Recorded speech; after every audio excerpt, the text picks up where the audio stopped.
My name is Ruby Crossway, and my presentation is on the upstander Chief Standing Bear, the Native American tribe leader who became the first Indian granted civil rights under American law. Standing Bear was born around 1829 and became chief of the Ponca, a Midwestern Native American tribe who in the 16th century settled near the Niobrara River in an area now considered northern Nebraska. They lived there peacefully for about 200 years until 1854, when European American settlers invaded the area after Congress passed the Kansas-Nebraska Act. The Ponca were forced to sign a treaty handing over 2 million acres of farmland to the settlers, which they used to start building a town called Niobrara in 1862. On April 29, 1868, the government signed the Treaty of Fort Laramie in the hope to end the war with the Sioux chief Red Cloud. Unfortunately, this treaty involved giving away more land to the Sioux, the same land they promised to the Ponca. Congress said they would give the tribe $25,000 if they would move to the Indian Territory in Oklahoma, the bill stating that this would only happen with the tribe's consent. However, when the Ponca refused, the U.S. Army would force them to nonetheless. The tribe was driven from their homeland and sent to Oklahoma, a trip that was a total of 400 miles across the width of Nebraska and Kansas. This journey would be called the Ponca Trail of Tears, where 9 died during the trip, including Standing Bear's daughter, Praise Flower. And when they arrived in Oklahoma, the tribe lost a third of its people to malaria and starvation. Near the end of 1878, Standing Bear's only son Bear Shield was dying from malaria, but before he passed, he made his father promise that he would be buried with his ancestors back in Nebraska.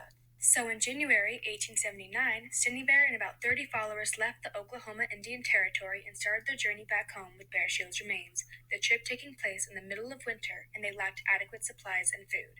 Despite this, they made it back home without being seen, but by the time they reached their cousins in the Omaha tribe, the government soldiers finally caught up with them, and leading General George Crook arrested them for illegally leaving the reservation.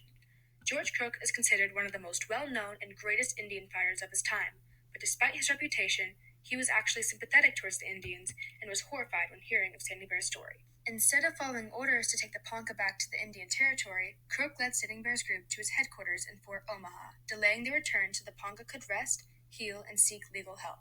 He went to a local newspaper editor, Thomas Tibbles, who was a vocal advocate for Native American rights, and told him of Standing Bear's story, which Tibbles then publicized in his newspaper, the Omaha Daily Herald.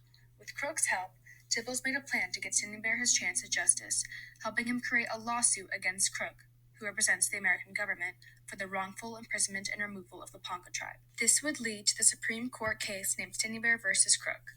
Near the end of the trial, the judge called Standing Bear to testify, the first Native American to do so.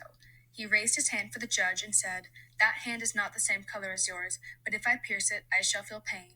If you pierce your hand, you will also feel pain. The blood that will flow from mine will be of the same color as yours. I am a man, the same God made us both." His words convinced the judge, for after the conclusion of the trial, he ruled that an Indian is a person within the meaning of the law of the United States, and Native Americans would now have the right to life, liberty, and the pursuit of happiness, and may be released from custody. Standing Bear's actions have been recognized through having a lake, bridge, museum, and multiple parks named after him, in addition to being put in the Nebraska Hall of Fame in 1977. Recently, in 2019, a statue of Standing Bear was erected in the Statuary Hall of the United States Capitol, replacing one of William Jennings Bryan. But he is also remembered through the lesson he taught to his country, that despite differences in race or ethnicity, we are all human and deserve to be treated as equals. Thank you for listening.